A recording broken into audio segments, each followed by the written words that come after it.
My father spent 31 years driving trucks, thousands of roads, millions of miles.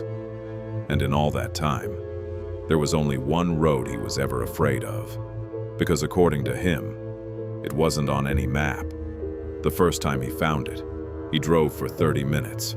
The drive back took 4. The second driver who found it reported an abandoned car. Police searched the area. There was no road and no car. The third driver got out. He never drove a truck again. My father made me promise I would never tell this story. I kept that promise for 11 years, until he died. And after what happened last Tuesday, I don't think keeping it matters anymore. It was October, late in the month, when the days collapse early and darkness arrives before you expect it. My father was returning from a long-haul delivery, tired in the way that settles deep into your bones after 14 hours behind a wheel. He knew the route perfectly, had driven it maybe 200 times before. But that night, somewhere between mile marker 47 and the junction he'd taken 1,000 times, something was different. There was a turning on the left side of the road. He told me he stared at it as he approached. A narrow road, unmarked, no signage of any kind. The surface looked older than the highway around it, darker somehow, like it had been there long before everything else. He said his first instinct was to drive past it. He had a schedule, a tired body, a bed waiting at home. But then he described something that stayed with me long after that conversation ended. He said the road looked familiar, not in a way he could explain, not like he had driven it before, more like the way a face looks familiar in a dream. Something in his chest that said, "I know this place." He turned onto it. The highway disappeared behind him faster than it should have. One moment, headlights and road markings. The next, nothing but darkness and trees pressing close on both sides. He drove for what he thought was 10 minutes. Checked his GPS, no signal. Checked his map app. The road he was on did not exist. He told me he should have turned around then. Every sensible part of him was saying, "Turn around." But there was something about that road that made turning around feel impossible.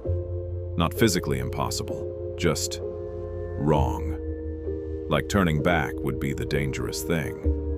Like whatever was ahead was safer than whatever was behind him now. He drove for another 20 minutes. The trees never changed. The road never curved. The darkness never shifted. Just straight and dark and endless. And then the road simply stopped. Not a dead end, not a barrier, just tarmac. And then grass, like the road had been abandoned mid-thought. He sat there with the engine running for a long time, headlights pointing at nothing. Then he reversed, all the way back, never taking his eyes off the rear-view mirror. He told me the drive back took 4 minutes. The drive in had taken 30. My father didn't tell anyone about the road for 2 years. He went back to that stretch of highway 3 times in those 2 years. The turning was never there.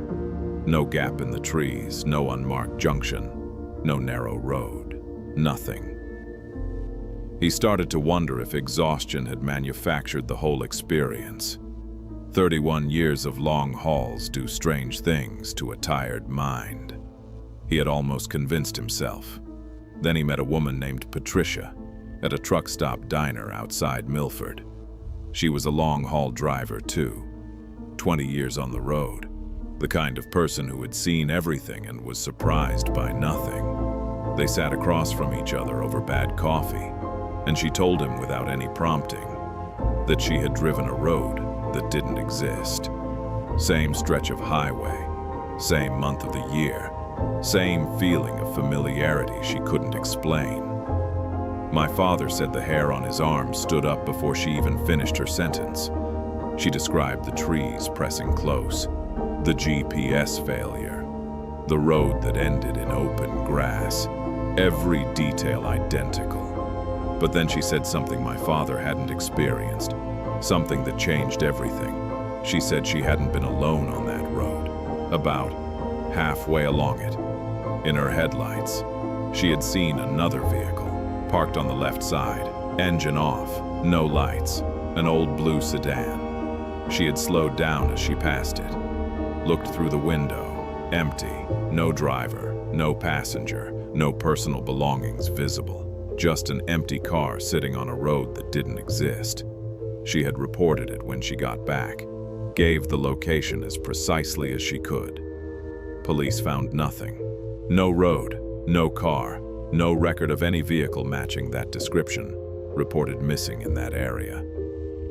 My father asked her if she had ever gone back. She looked at him for a long moment before she answered. She said she had.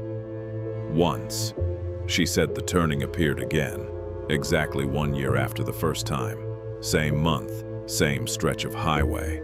She said she drove onto it, got halfway along. The blue sedan was there again. Same position, same darkness, same emptiness. But this time, the driver's door was open. She turned around and never went back. My father asked for her number before she left the diner. She wrote it on a napkin. He called it 2 days later. Disconnected. My father spent 3 years after that diner conversation, quietly asking questions. Not obsessively, not in a way that consumed him, just carefully. He spoke to other long-haul drivers over coffee and rest stops and late-night radio conversations, mentioning it casually, watching for reactions. Most people had nothing, but 2 others did. One was a man named Roy, retired by the time my father found him, living alone outside the city. Roy had driven the road 15 years before my father. His experience was the same until the end. Roy had not turned around at the end of the road. He had gotten out of his vehicle, walked forward into the grass where the tarmac ended. He said the ground felt different under his feet, softer than it should have been, like walking on something that was only pretending to be solid. He walked maybe 30 feet past the end of the road, and then he heard it. Not behind him, not ahead of him, underneath him. A sound he described as voices, not one voice, many, speaking together in something that wasn't quite language, rising up through the ground, through the soles of his boots into his legs and his chest. He ran back to his truck, drove away faster than he had ever driven anything in his life. He told my father he never drove again after that night, sold his truck, got a desk job, moved as far from that stretch of highway as he reasonably could. And he was fine, more or less, except for one thing. He told my father that sometimes at night, when the house is quiet and he is almost asleep, he can still feel it, that vibration, rising up through the mattress, through the floor, like something underneath still knows where he is. My father talked for a long time that evening at the kitchen table. He had a theory. He was careful to call it a theory. He was not a superstitious man, and he didn't want me to think he had become one. But he believed that the road was a place that existed between things. Not quite here, not quite somewhere else. A seam in whatever fabric holds the world together, and he believed it only revealed itself to certain people. Drivers, people who lived their lives in motion, people whose minds had been worn smooth by years of highway and distance and solitude. People who had spent so long between places that they had become something in between themselves. I asked him if he thought it was dangerous. He was quiet for a very long time. Then he said, the road itself wasn't dangerous. What was underneath it, he wasn't sure about. I asked him one last question. I asked if he thought the road would ever appear to him again. He looked at his hands on the table, turned them over slowly. He said he thought it already had. 3 nights before that conversation, he had woken up at 2 a.m., gone to the window, and at the end of his garden, where the fence meets the tree line. There was a road. Narrow, dark, familiar. He hadn't told my mother. He hadn't gone outside. He had just stood there at the window and watched it until the sun came up, and when the light arrived, it was gone. My father passed away peacefully last April. Heart failure, in his sleep. The doctors said he wouldn't have felt anything. I choose to believe that. I cleared out his house in the weeks after. His books, his tools, 31 years of logbooks from the road. In the bottom drawer of his desk, I found a notebook. Inside it, a hand-drawn map, pages of it. That stretch of highway, mile markers, the exact location of the turning, dates going back years, and on the last page, a single sentence, written in handwriting shakier than his usual. Recent, very recent. It said, "It's been at the end of the garden every night for the past 3 weeks. Last night, it was closer. There was no date on that entry. I don't know when he wrote it. I don't know how long before he died that road had been coming to find him. What I know is this. I live in his house now. I moved in after the funeral. It felt right, and last Tuesday night, I woke up for no reason. 2:03 a.m., the exact same time my father used to wake up. I don't know why I got out of bed. I don't know why I walked to the window, but I did, and the road was there. Not at the end of the garden, not near the tree line. Closer, much closer. I could see details now, cracks in the surface, faded lane markings, patches of old black tarmac, and something else. There were footprints, coming from the road, leading across the grass, toward the house, toward my house. I counted them, 23 footprints. The last one stopped directly beneath my window. I didn't sleep that night, or the night after. 3 days later, I sold the house. People told me I was overreacting, that grief does strange things to the mind, that losing my father had affected me. Maybe they're right. Maybe that's all this is. But before I left, I walked out into the garden for the first time. I wanted proof, something real, something I could touch, and near the fence, exactly where my father said the road used to appear. I found something buried in the soil, a rusted truck key, old, weathered, covered in dirt. On the keychain, there was a faded blue tag, the same shade of blue Patricia had described, the same color as the abandoned sedan. I threw it into a river on my way out of town. I moved 600 miles away. New city, new job, new apartment.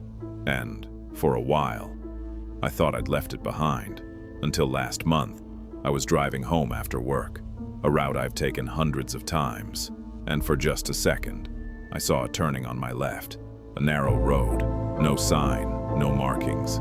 It felt familiar, like a memory I never made. I kept driving. I didn't look back.